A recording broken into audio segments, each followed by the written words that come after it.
Hello. There we go. I told you guys I had the gift of projection. Not a one of you missed a word I said, right? Right? But honestly, I'm so incredibly grateful. We had so many people that, raised their hands, said that they wanted to be part of this. When it comes to being in business, there is much to be said about who we align ourselves with. And I say, especially on a professional level. So for the speakers that came on board to say that they were willing to align with me and bringing this mission together and bringing this event together, that they were willing to be partnered with me, I count that as such an incredibly huge, huge honor. A while ago, we got to hear a little bit from Kevin, and I want to give props, Kevin. Don't you walk out of this room. I want to give props where props are due, because this was actually something that I would say that original seed was sown about a year ago when Kevin, in faithfulness, reached out to me and he said, I see you hosting an event with multiple speakers, bringing people together, bringing businesses together. And when that time comes, I want to make the food. Just pray about it. Whenever the Lord's timing is, go with it. But just know that I'm here for you. And I said, okay. At the time, I did not feel prompted to take it and run with it. Life was full. And it was not really a good time for me to do it. But I also didn't feel like it was God's timing either. So I put that in my pocket and I carried it with me. And then I go to host a meeting that I was hosting here at the church. And Greg, yeah, you too, Greg Pettis here. He had no interaction with that, nothing about that story, nothing about the note that Kevin had sent, totally separate. He says, I see you host an event where you're going to bring together multiple speakers and you're going to have several people that are going to come into a room talking about business and this, that, and the other. I said, okay, God, put it in my pocket, right? Didn't feel like it was exactly that time at that moment. Come late September, I felt this urge to go ahead and start moving. And when it comes to bringing something like this together, there's obviously a lot when it comes in terms of like a step of faith and really just being prayerful and saying like, God, it can be a cool thing, but it's got to be a you thing. Otherwise, I'm going to end up tax depleted. It's going to cost more that I could probably like release into it right now if it's not you in it and on it. I have a deep, deep passion for seeing entrepreneurs equipped and empowered to run all out with what God has placed in each and every one of you. We have been made in the image of an amazing, awesome creator. You guys agree? Right? That was kind of like weak sauce. I'm going to call y'all out on that. That was weak sauce. We've been made in the image of an amazing, awesome creator, have we not? Amen.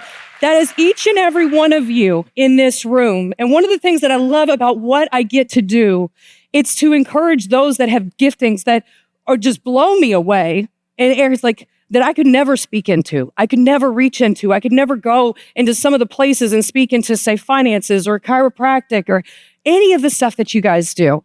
But man, if I could be any little part in helping you to go out and take the impact that you've been gifted to give and amplify that so that more people in this world are blessed, that more communities are lifted up, and that God is glorified and the kingdom recognized in that, that to me is a blessing more than I could ever just thank God for. I mean, it's just insanely beautiful to see.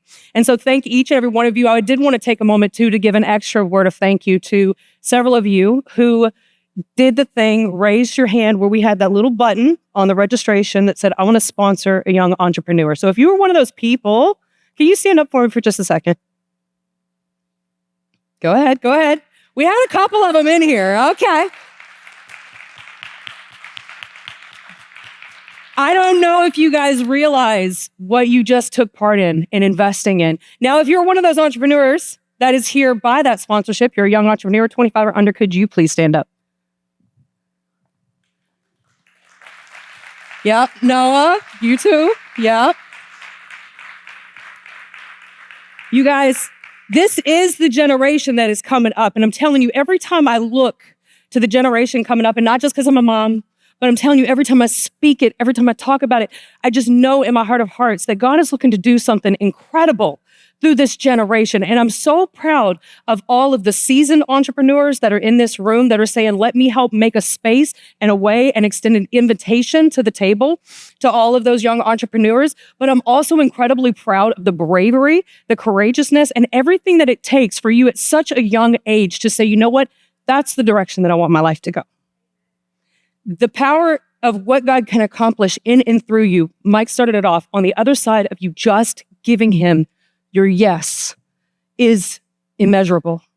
So I hope that if anything, not only do those young entrepreneurs leave here inspired, but also all of us that get to look to this young generation and say, you know what? Let's go all out together, right? So you guys didn't hear me come to talk about all of those things. You came to hear me talk a little bit maybe about branding, right? A little bit. We got to work through the kind of like the early intro stuff. Let's see. All right. The brand revivalist, obviously, I work in the realm of branding. I like to consider myself a brand architect and artisan. My background is in creative as far as like being naturally wired as a creative, as an artist. I launched my agency doing graphic design. We do logos, websites, print and digital assets. But the more that I started working with different businesses, the more I really saw that I did not want to make something that looked really pretty. It looked really great, but it said nothing. That I wanted to help entrepreneurs to get their message to the people who really deeply need it. So I felt God really calling me into branding and have been so happy to take off and run with it. You see here, these are my two amazing, I say children, teens right now, Tristan and Raven, who are back at the back, helping mom out. Do not ask them for inside feedback as to what their mom is like behind the scenes. They have been paid to not talk. So branding is something that I love talking about. And when we're talking about branding, this is a topic I feel like I could go on for days and not come up for air. And those of you that know me can confirm I could probably still talk for days and not come up for air. But for the sake of today, I was only supposed to go to 40 minutes. I said, you know what, let's distill this down into what could ideally, hopefully be the most impactful things that you could take away from today's message. Now, some of the things that I hear when we talk about branding are, you know, we already did that. We don't need that. We already got our brand locked in. And we think that it's something that we do and we walk away from. But I know we have a couple of gym rats in here, right? I'm not the only gym rat. I know you guys are definitely gym rats. You're not hiding. Not built like that. No. But no, if I go to the gym and I say, you know what, I'm going to craft out this amazing physique. I'm going to do the lifts. I'm going to hit my personal goals. I get there. I get it locked in. That's great. Boom. And then I stop and I'll walk away. What's going to happen? I'm not just going to stay where I'm at.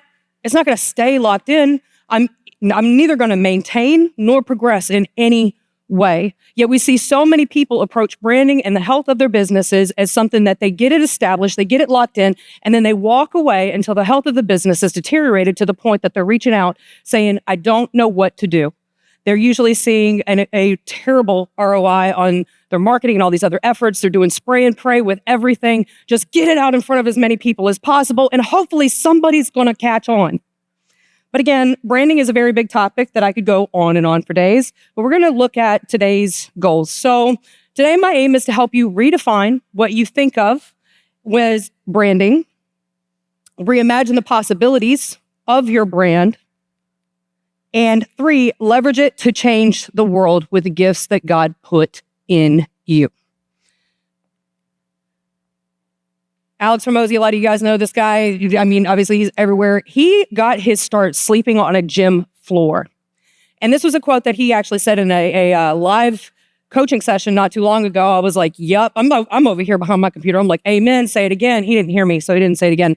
But he says, what differentiates small businesses from big businesses is their brand. And I point to this to say that I see in mindset a lot of times over that people think that because they're a solopreneur or they're maybe operating on a smaller scale, maybe they don't have the intent to take their company to be a franchise or international or any of those things. They're like, oh, I don't really need that, right? I'm just going to do a little thing and this, that, and the other. But typically, when we say that, we're really not having an understand of what brand is and how it can help us to advance in what it is that God has entrusted to us. So branding is not just for the big players. It is really for anybody that is serious about crafting a legacy that can stand the test of time. So how I learned this the hard way. If I'm going to learn something, you better believe I'm probably, at least historically, not going to do it the easy way.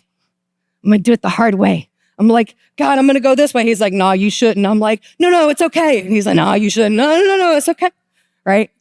I actually originally started learning graphic design and all of that because I wrote a series of kids' books to help get people off to a great start with helping them to adopt healthier lifestyles. I had this amazing vision and passion for helping children and families to just take off all of these barriers that were holding them back to, get away from health, live these great, thriving lifestyles. So I did these kids' books. At the time, I could not afford to outsource that work. I was staying home with my kids, 2 amazing, beautiful kids, doing the mom thing. And I said, you know what? Everything's figure outable. Like, I guess we're just going to do it. So wrote the books, did the illustrations, put it into, Photoshop, InDesign, all that, got it out to the publisher. And I'm like, now I got to promote, right? So I guess we're learning that too. What I got to see was that I'm like, okay, got it all out there, did the marketing, did the events. And I'm telling you what, like I was going to change the world. Or so I thought. Thought I was going to change the world. But those efforts did not come to fruition in the way that I hoped that they would. I continued to struggle to make a viable income off of everything that I did with fitness, nutrition, and personal defense because I didn't know much of the very things that I want to talk to you guys about today. And my prayer is that as you receive anything that's said here, that you use it as a launch pad, that God uses it as a means to take you so that you are able to take the giftings that He placed inside of you and just go all out. All out. So, seeing the struggle, seeing how my brand was showing up, it definitely gives me a passion for what I do, right? I see a lot of people, and kind of just set this in here, I see a lot of times in the church, we have a lot of people that are almost scared to pursue what God's in their heart when it comes to, there's often a wrestling I see with ambition in a church context, right? Oh, but God, I don't know, I don't want to be selfish, we start thinking certain things about money, certain things about business. There is incredible, incredible power in you partnering up with the Creator who put those gifts inside of you to serve the people that He's trying to reach through them, right? Are we agreed on that? Right. Okay. So moving things on, I am a bit of a shenanigator. I like to have a little bit of fun. I think there was another right there. Okay.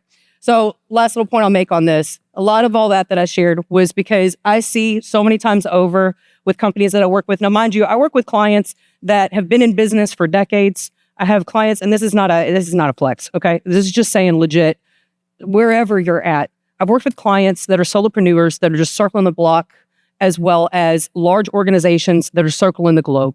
The most common factor I see for any of them is a struggle to communicate the value that they offer to those who need it the most. So that's some of the things that I hope you are able to overcome as we walk through today. But again, I do like to have a little fun. You guys want to have a little fun? We're going to play a game. All right. So I'm going to put a brand up here, and I want you guys to tell me what that company sells. Now, the first one, I'm going to give you a little soft pitch on this one, right? You guys ready? If you're ready, say amen. Not amen. I mean, yeah, amen, but I meant I'm in. Like, I'm in. I'm in. Okay. So they turn me to a pop in my jazz, right? Video games. Okay. Baby girl. Video games. Fun. Excitement. Sense of thrill, maybe. A little adrenaline.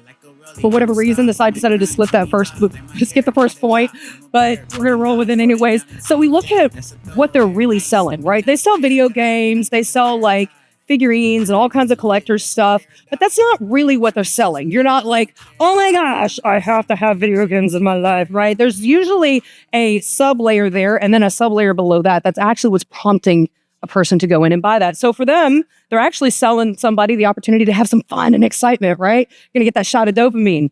Or maybe the sense of thrill. They're playing the games and, oh my gosh, dude, almost died. I have a 14-year-old, so like this is just going off of what I hear. Like, oh my gosh, I have never seen them so hype as when it's like the character just, I'm like, it's a video game, but somebody in gaming, hey. But then realistically, a lot of the people that are bought into this market, their target audience are people who may suffer from social anxieties.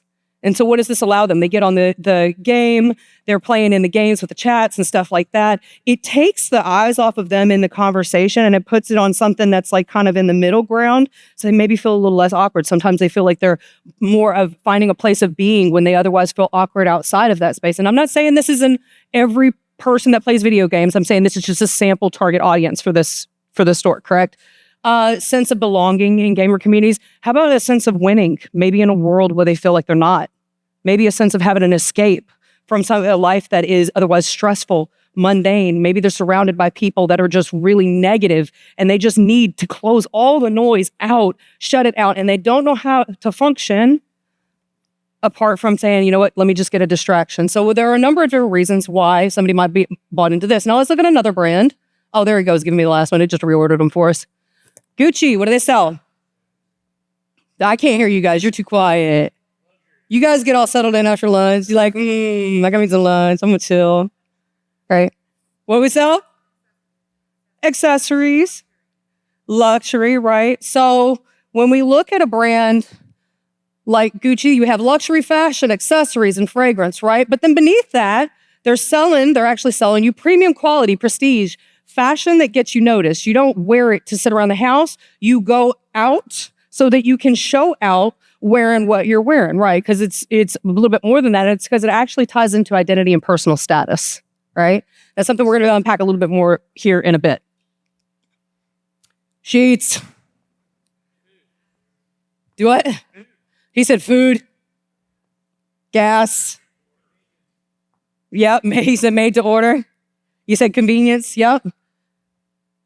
So we have gas, food, drinks. How about fast and reliable satisfaction? A clean store. Y'all, I grew up in the South, and finding a gas station that you can count on to have a good, clean bathroom is, it's amazing. So we got women over here that are like, yes. And I actually do a lot of like driving, traveling, and stuff like that. And it's like, there are certain, like Sheetz and Wawa will typically end up on my radar because I know that they keep stuff up. I don't want to be, I'm like, nah, I'm going to drive that extra 10 miles out of the way. I don't care.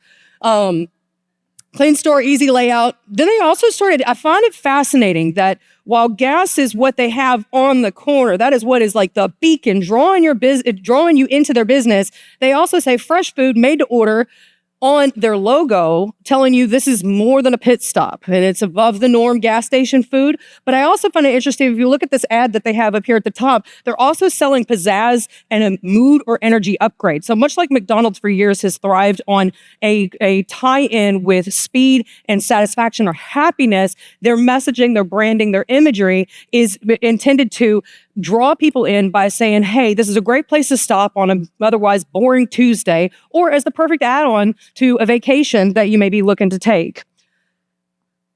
All right. Game over. We're going to get back to work. Is that okay with you guys? Okay. I like being a little hype. Y'all have to bear with me. I'm a little bit like, let's go. Right? When I said I'm a gym rat, I mean, I'm like, but I did dress nice today. I'm not wearing tennis shoes or a sports bra. I'm here. Okay. So again, when we talk about branding, everybody has had some sort of association with the term, right? You've gotten to hear the term at some point, and everybody has kind of their own definition of it, right? Like, how is it that you define branding? And I find that there's a lot of confusion around the term as to what a branding agent actually does. So in order to successfully have any other part of the conversation that's going to follow, I thought it would be helpful for us to start off by making sure that we're operating off of the same term and understanding when we are talking about branding. So looking at it first, we have the basic market definition. A lot of people, and this is where you will hear that, I've already done it, I don't need it, is because they're thinking the logos, the colors, the typography, and the other visual stuff. We already got that locked in. We know we like that perfect color of hot pink paired with black, and it's going to have sharp angles, and we are good to go.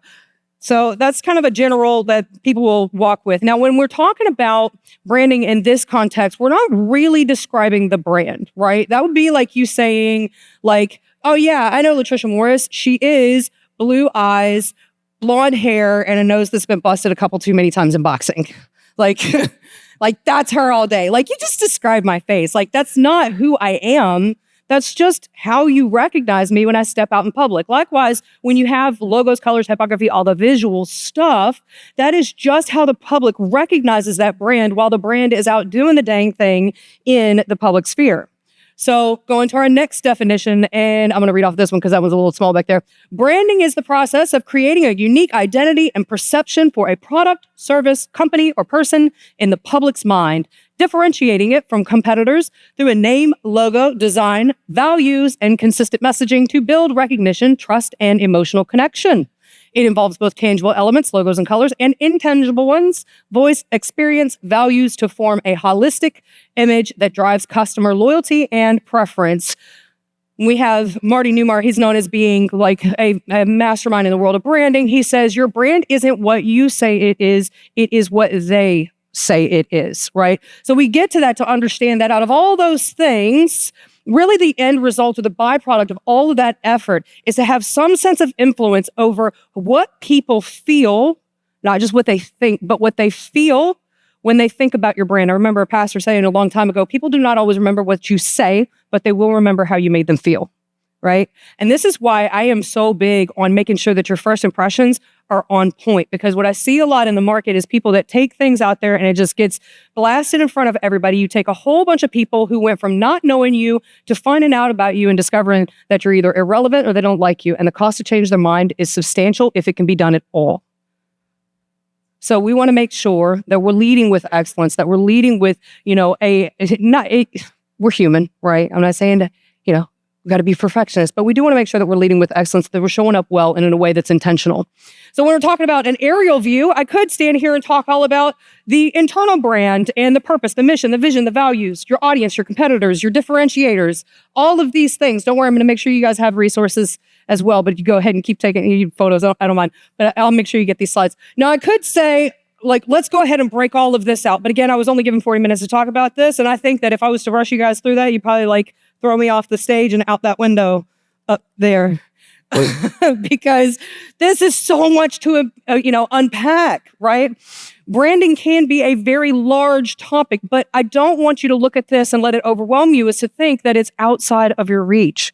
That being, even if you're not necessarily in a position to hire a branding agent or a chief branding officer or a whole team to safeguard and champion your brand, understanding the core concepts we're talking about today can help you totally shift how you view your brand and how it interacts with the world. So I thought we would stream it down to this, our working definition for the day, that branding is the art of seeing people and cultivating connections. And when I say connections, I'm not necessarily talking about these are the people that you meet every Tuesday for lunch, but helping to make the proper associations in your brand. Branding answers key questions, primarily who you are here for, and how those two interact. Right? We good? Okay. Throwing another one in there I thought that was good and relevant for especially the heart of today. One of the things that Marty Newmar quoted in a book called Zag, one of the several books he's written on branding, is he says, without a clear sense of purpose, companies tend to grab at short-term gains while incurring the long-term loss of their identities. And without going too much into it before we actually get to it in my notes, I will tell you, there are so many things that I could have talked about today. And there are so many things that I'm like, man, I had notes on notes. I'm like, okay, got to go this way. And it was only a couple days ago that I felt like he was saying, you know what, start with a clean page. All of it? Yeah, all of it. Oh. But God, I'm only a couple days out. I've had snafus out the wazoo. That quote that Mike read you earlier where he was talking about the warfare, dude, it's real. It's because I've been watching God show out and bringing this event together. But let me tell you, the amount of frustrations and this going sideways or this happening and this interference and tech problem here and da-da-da-da-da, real deal. And I'm like, you want me to put that on top of dealing with all of this? Yes. Right? The identity component. If you take nothing else from today, I want you to take away from it what we're going to talk about with identity. Now, getting into kind of the science behind it, or what we actually, a lot of people are looking to accomplish through it. A lot of marketers are steadily trying to answer the question, and this is not just now, this has been across how many ages, right? Of why do people buy, right? We used to think if it was the flashiest ad, you're going to get their attention, you're going to get the sales. And the market has continued to shift, especially where consumers have so much power right in their pocket. So answering the question of why people buy, there are some that try to distill it down and they'll use the triad of health, wealth, and relationships, that everything comes down to that. Why do people buy razors? To keep everything clean shaved so they look good, so they can maintain relationships. Why do they buy gold leaf-coated chicken? Because it's a symbol of status, that you have enough wealth that you can afford to buy such a thing, right? Why do I have a purple mattress, even though I probably could have gotten a mattress for half as much because of health? I love how that thing sleeps at night. That thing just holds me, it cradles me right in, right? Next after that, and really compounding on top of that, is the risk, reward, and meaning factor. In marketing, we would say that people tend to run from pain and walk to pleasure, but they will withstand most anything for something in which they find true meaning, right? There are a lot of people I know, like my husband is one of those. He works so hard. I do not know anybody I've ever met that will work like that man does through the stuff that I've seen him work through. And he does it because for him, he finds deep meaning in who he is as a father and provider and husband and all of those things. So we understand that that's part of the psychology of the buyer as well. So what we have to understand with that, though, is, when we're talking about status, before we move on too far from there, when we talk about status, I'm not just talking about your status with other people. And that can be a thing. But when we're talking about status in terms of brand and marketing, we're really talking about personal status, right?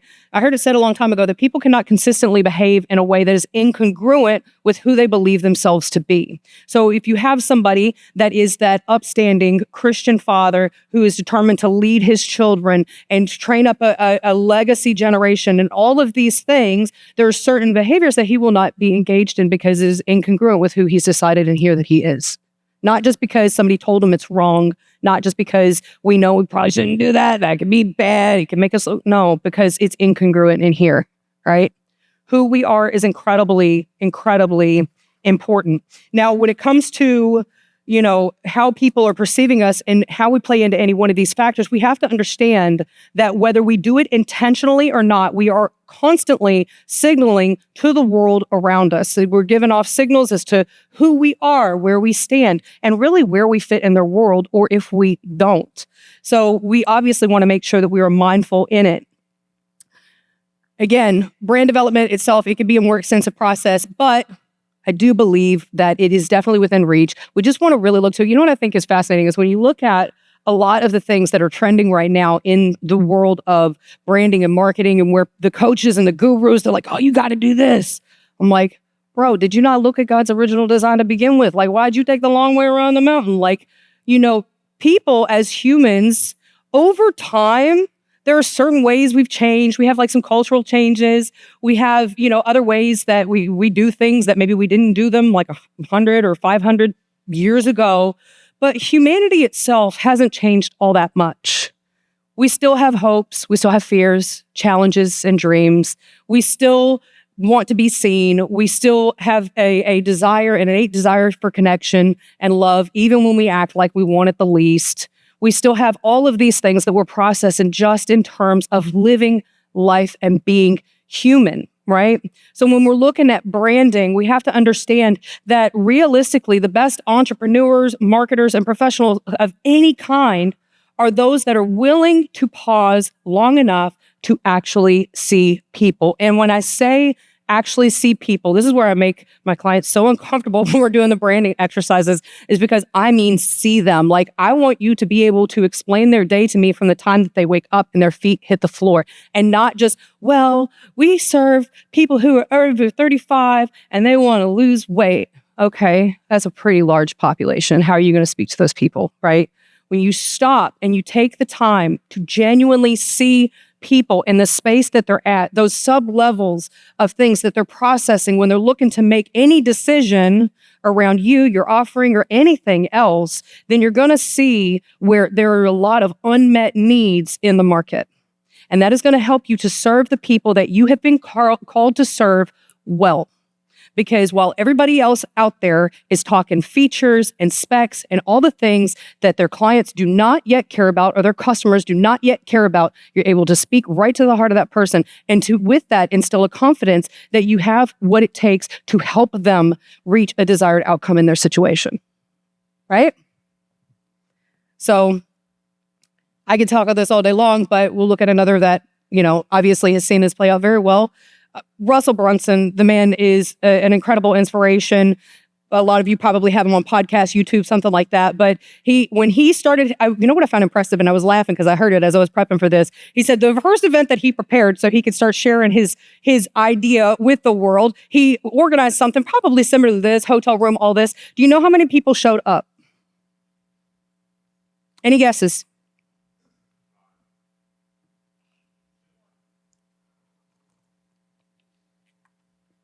Two people. If we're really being honest, how many here would have tucked tail, acted like it never happened, and never planned it again? Right? The man's making, I can't even tell you how many millions the man's worth right now. He's the founder of ClickFunnels, but even he says, direct response gave me the ability to bring in customers profitably, but branding was what would get them to come back again and again. I now believe that having both, get over here to my notes, and we'll read off two different screens. I now believe that having both branding, this is my shameless plug, say branding. Oh, come on now. Branding and direct response blended together is essential in today's world, even more so than when I first started experimenting. So, as we look at today, I wanted to break things down into 3 core brand truths that you guys can take, put it in your pocket, take it home with you, explore it, unpack it. You have worksheets, many of you do. I know we kind of ran out, I was told, on those. I will certainly be looking to make sure that you have them after this. Actually, even before I get into this, just as a quick pause and thank you. I know we've all been here absorbing so much, right? You guys taking in a lot? Yeah, right? We certainly feel like there's been an abundance that's been shared. We can give props to Cavid Productions over here where they said, yes, we will absolutely come in and do video. We plan on making the footage as well as some notes available to you guys after this event as our way of saying thank you and wanting to make sure that you get the most out of everything that's being taught here today. So certainly huge applause to Josh and Mike with Cavid. All right.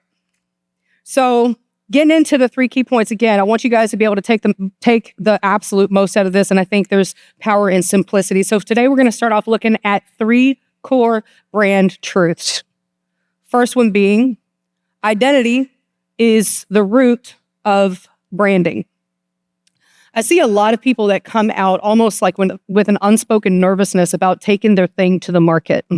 And they hesitate and they pause. And you see a lot of otherwise amazing businesses struggle or fail because they speak with very unconvicted messaging and very vanilla marketing, and they wonder why they're not getting seen. Meanwhile, somebody who may have a company offering half the integrity and half the quality is running laps around them because they simply figured out how to do branding and marketing better.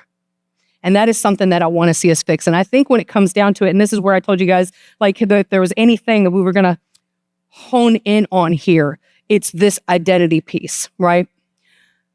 Confidence is not something that I would say that I easily come by, right? I mean, I know I'm standing here, I'm talking for a whole room full of people, but internally, I've gone years on years, decades on decades, where I struggle with a sense of confidence, never being enough, and all of these other things, simply because I was operating too much from the lie identity that I had adopted based off of circumstances and things that I saw growing up, or different life encounters, or getting other, ideas about what life is and who I am and how I fit into this world and all of these things. And because of that, I would wrestle with hesitation. I would wrestle with overdoing things, being way overextended. That's one of the, Matt was talking a while ago about clearing the runway. And I really love, Matt, that you went there on that, because in entrepreneurship, I think we have a hard time discerning between expansion and dilution, right? Let's say that again. In entrepreneurship, we can often have a hard time discerning between expansion and dilution. And I say that because you have so many people out there that have incredible gifts, and maybe they're not seeing the revenue look exactly like they want it to, and maybe they're just trying to do whatever they think it takes to be successful, and not realizing that we can very easily, if we're not careful, we can very easily make a demigod of our success, and we can wrap our identities into what it is that we're doing instead of who it is that God has made us to be. Okay? And when that happens, you end up with not just a weak brand, but a very hard time carrying yourself through what it takes to get that brand off the ground. The runway becomes very short. You get very depleted. Things come up, chaos, crazy. I found it fascinating how easy it is for media to paint entrepreneurship as this sexy thing where you're just doing whatever you want, when you want. The money is rolling in, and you're just taking off running, like living the life while everybody else is clocking in. And the reality of it is I can speak for a lot of entrepreneurs that is not accurate at all. I know for me, I went years on years of struggling to figure out, like, God, what do I mean? Talking, crying in my car. Y'all, I have sobbed in my car more times than I can count. And I'm not talking about just like, oh, it's not working out. I mean, like, oh, not getting, right? Feeling the weight of the stress on my chest at night. And then in those moments, in feeling maybe desperate, stressed, all of those other things, falling prey to what so many other entrepreneurs do when they start getting caught up and thinking that they need to do more, when sometimes they need to do less, but be more pointed and effective where they're at. I love the verse in Isaiah where he says that he has made me as a polished arrow and placed me in his quiver. And every time I think about that verse, I think about, like, what would it be like if you could be that person where, you know, God has just made you that one arrow, that it's not hitting all the targets. It's that he made you sharp, pointed, and effective. And he knows that even as he goes back, there's what happens to get an arrow out? Tension, right? There's a whole lot of tension that Christians fall under because they do not really understand who it is that God has called them to be, what it is that he has called them to do. And they end up losing hope, right? It's not that they couldn't eventually be successful. It's the runway runs out. Their nervous system can't take anymore. They just get too stressed out because of not seeing things pan out. And so if there's anything I want you to take from today, it's to be willing to get alone with God and ask him, God, who is it that you're calling me to be? Who is it that you were calling me to? I have turned down a lot of projects, a lot of money from a lot of clients that would be considered like, oh my gosh, like, man, you could have worked with that person, people like with a lot of freaking clout and a lot of resources, because it did not align with kingdom values. And because I know, especially in the work that I do, I don't, again, not a flex, I'm just saying we've got to be very committed to being who it is that God has called us to be in this world, because there's always going to be an invitation to take the money or the easy route or the quick route or whatever it might be to get to a good end. But what I do not want for anybody in this room is to get to the end of it all and find that you pissed it all away. I don't want us to get to the end of it and get a hindsight view of what we actually forfeited and what God could have done through our yes, because we were too distracted chasing all the other things. You have no idea what he is going to do with the things that he put in you. And I don't care how small you might think it is. You could be going into a person's home swinging a hammer as a handyman. You have no idea the seeds. Greg talked earlier about seeds being sown. You have no idea the growth that's going to happen on the other side of you faithfully sowing those seeds, saying, God, you know what? Whether I go this way or that way, whether I'm in plenty or in lack, I have found the secret to contentment, and I can do all things through Christ, right? It's not all things through me. It's not all things through the greatest teams in the world and the people that have all the things figured out. Like, having that backing is good. Having that team is great. But understanding who you are in Christ, understanding who he has made you to be, and the mission that you know in your heart of hearts he has set you to, that sense of identity is going to allow you to step into this world and operate to the fullness with your purpose and your passion, to speak with conviction and not back down when everybody else is folding. It's going to allow you to go and take territory for the kingdom in the places that the enemy has run everybody else out. You know, when we're talking, especially in a Christian context, I will say we talk a lot about money things. There are a lot of different money mindsets when it comes to business. And I'm going to tell you right now, you guys can think whatever you want. I want every single one of you in here to make as much money as possible. I do. A lot of it. Boatloads of it. Right? Why? Because right now you got a whole world of evil out there, because the resources that are available on this planet are being channeled into it. There are things like prostitution, drugs, all this other stuff. It is active in today because it's profitable. So what happens when the people who are children of God take seriously the call that God has given them to be his people in the marketplace, to go out and multiply with the resources that we have been given, and then we take those resources and channel it into sources where it should be going. You have dry ground out there with people that are steadily losing hope, and they are just like feeling like there's nobody there. They feel like they can't even see a way out. And some of you have the very things that they need right at this very moment and may not have even realized it. Right? So when we talk about doing something like this, I can go, again, on and on and on for days when it comes to branding, marketing, business. I love it. But if you do not know who you are in Christ, it will do you no good. You will ever be doing the same as everybody else in the market, chasing the market instead of leading the market. Right? You're ever going to be looking for the next sale, the next tactic. I was talking with Joy at the front desk up there the other day. We were talking about how there are so many programs available. And that's part of the reason why I wanted the young entrepreneurs, especially in this space, is because I know how easy it is to fall prey to gurus, right? Now, there are a lot of great programs out there. There are a lot of great coaches. There are a lot of great strategies. I do believe strategy is important. That was part of why I wanted you guys here today, is I didn't want you to come and just be inspired and hear a really great talk and say, yeah, that's great. I want to go do the things, but then how? Right? I wanted you to be able to take things, write down the resources, write down the things that you could take into your homework, and then partner up with God and take what you've got and run with it, right? There are a lot of courses, coaching, programs, all those things out there, right? But one of the things that I noticed, this has come to be, especially the online sphere of coaches, you can see a lot of you are inundated with ads, and this has become a multi-billion-dollar industry, right? Yet when we look at all the resources that are being purchased, and we take that and look at it against how many people we really see achieving the goal that is promised or hoped and intended on the other side of it. Sometimes it's a season thing, right? But there's a massive discrepancy, isn't there? Like, if all of those things were really, like, we needed another playbook, and that playbook was what was going to absolutely change people's lives, having the resource is not bad. I'm not saying, like, go out, get knowledge, get wisdom. That is biblical, right? But also understand that part of the reason why there is such a discrepancy is because so much of it is informational rather than transformational. I can give you information, but you have to have God to help you get the revelation that you need to become who it is that He has called you to be. Right? Is that fair? Right.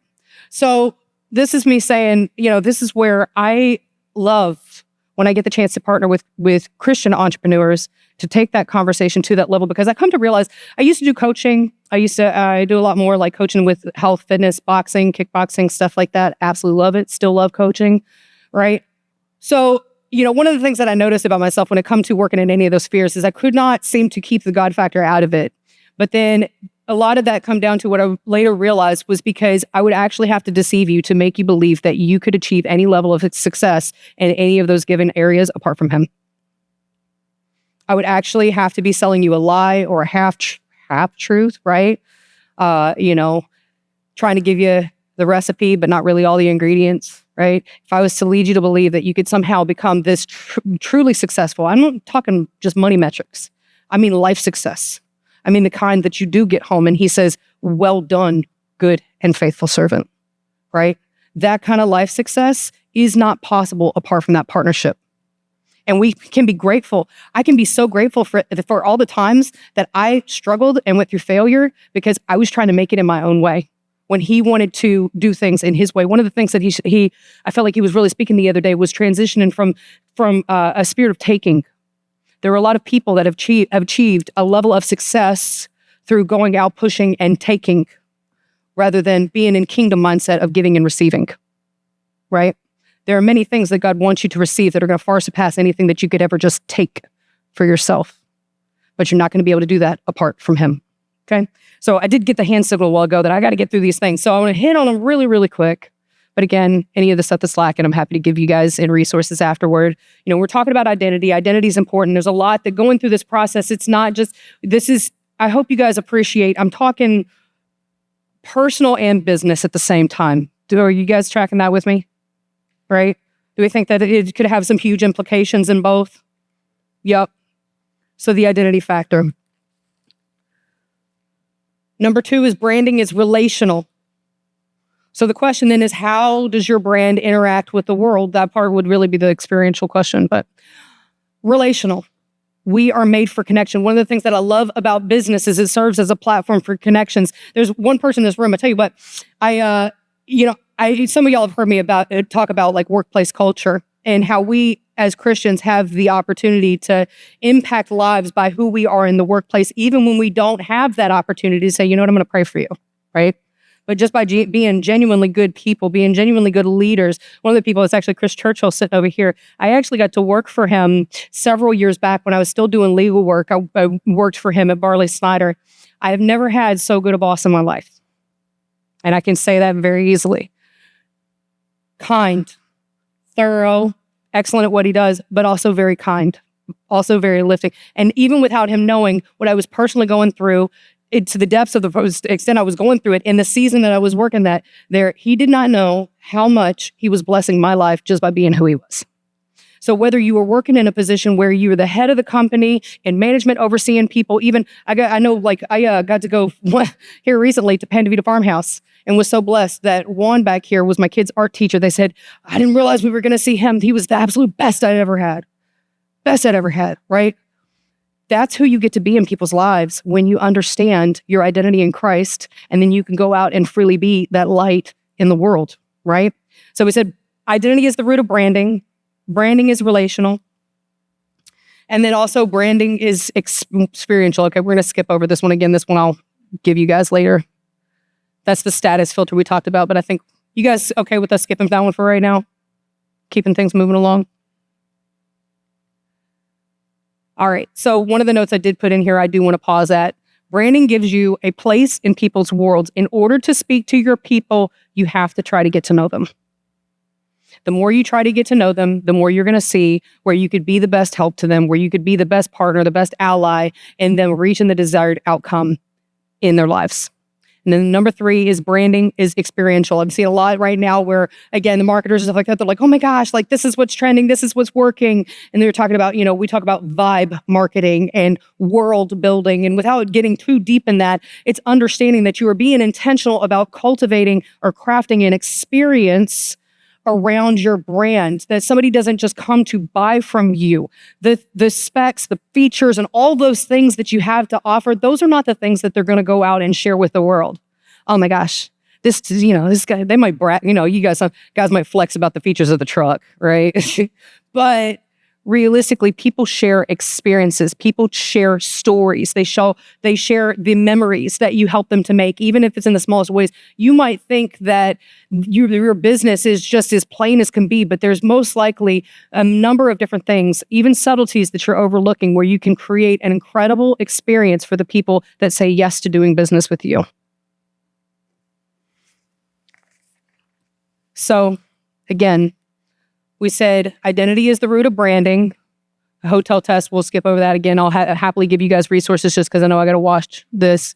But if there's anything else you take away, I want you to appreciate and know that I'm saying this from my heart of hearts, believing it and knowing it to be fact, that your mission matters. One of the beautiful things about God, he's a big God, isn't he? One of the things I've thought about many times over is how he had made us in the image of himself. So when I look at each individual person in this room, I see somebody who has been endowed with a special way that the world can get to see a little bit more of him by virtue of who we are in him. And the more we get a hold of that and start walking out in that identity, all the other stuff, not everybody's going to like you for it. Not everybody's going to say yes. It's not always going to make sense in terms of the immediate revenue. But you cannot even begin to calculate the amazing blessing that's going to come on the other side of you giving God that yes, knowing that your message matters, your mission matters. It's not a small thing in the least. All right? We agree with that? If we agree with that, say amen. Amen. So I want to see each and every one of you take that, take it into your time. Like I said, I'm happy to provide. I got added resources I plan on sending you guys afterwards so that you can rock out with leveraging those tools for building up your own brand. Just my way of saying thank you for taking the time to be here today. But if nothing else, then just trust God. Trust God for big things. Show up. Let him work through it. And I'm telling you, he's going to blow you away.